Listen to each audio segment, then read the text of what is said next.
Anda sebelumnya? 2. Apakah Anda mempergunakan waktu belajar secara efisien dan efektif?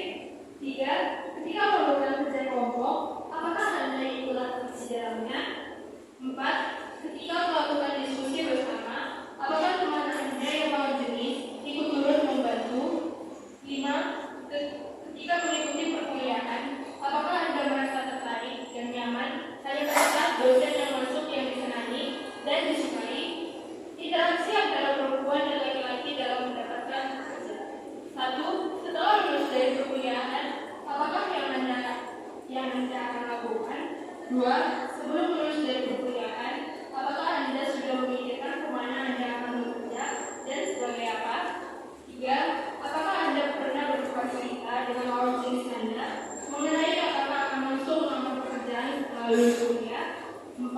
Apakah Anda pernah mendiskusikan bagaimana, di mana, dan apa pekerjaan yang akan diambil setelah lulus kuliah bersama teman lawan jenis?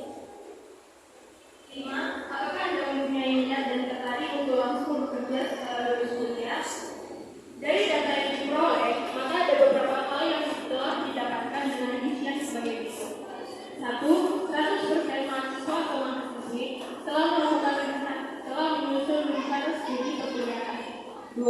78,6% mahasiswa mahasiswi kadang-kadang mempergunakan waktunya secara efisien dan efektif, dan hanya 21,4% mahasiswa atau mahasiswi yang selalu mempergunakan waktunya secara efisien dan efektif. 3. 100% mahasiswa atau mahasiswi ikut aktif dalam melakukan kerja kelompok. 4. 85,7% mahasiswa atau mahasiswi aktif melakukan diskusi bersama teman lawan jenisnya. 5. 57,1% mahasiswa atau mahasiswi lebih menyukai beberapa dosen saja, dan 42,9% mahasiswi atau mahasiswi lainnya yang menyukai semua dosen. 6. 100% mahasiswi atau mahasiswa atau mahasiswi berminat untuk mencari pekerjaan setelah lulus kuliah. 7. 71,4% mahasiswa atau mahasiswi yang sudah mempersiapkan diri untuk mencari pekerjaan setelah lulus kuliah. 8. 92,9% mahasiswa atau mahasiswi sudah bertukar cerita dengan teman lawan jenis mengenai melamar pekerjaan setelah kuliah. 9. 92,9% mahasiswa atau mahasiswi sudah pernah melakukan diskusi bersama teman lawan jenis untuk membahas masalah pekerjaan setelah lulus kuliah. 10. 100% mahasiswa atau mahasiswi tertarik untuk langsung bekerja setelah lulus kuliah. Dari data tersebut dapat dijelaskan bahwa interaksi antara laki-laki dan perempuan di Universitas HKBP Indonesia terhadap peningkatan semangat belajar dan mendapatkan pekerjaan sangatlah besar. Mahasiswa-mahasiswi tersebut sudah merencanakan bahkan melakukan diskusi mengenai pembelajaran di perkuliahan dan mendapatkan pekerjaan di masa mendatang setelah lulus kuliah.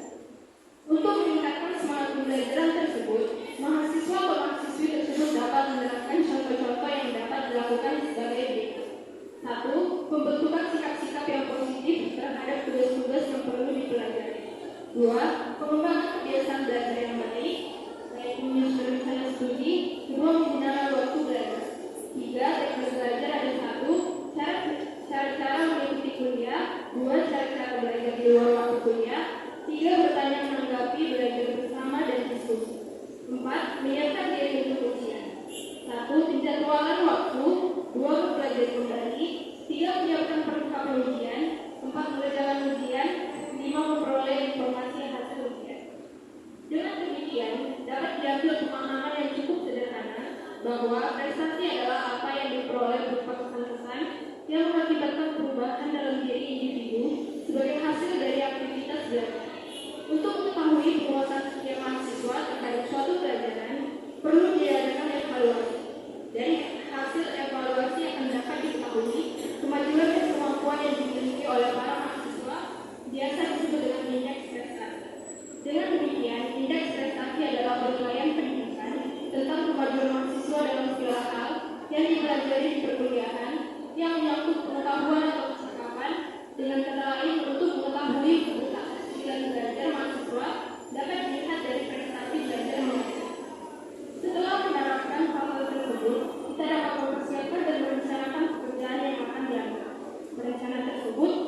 diperoleh dengan mudah melalui hasil evaluasi pembelajaran kita selama masa perkuliahan.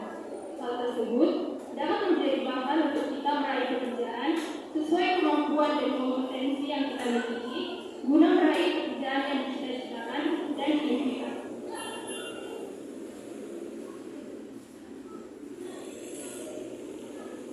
Oke, baik.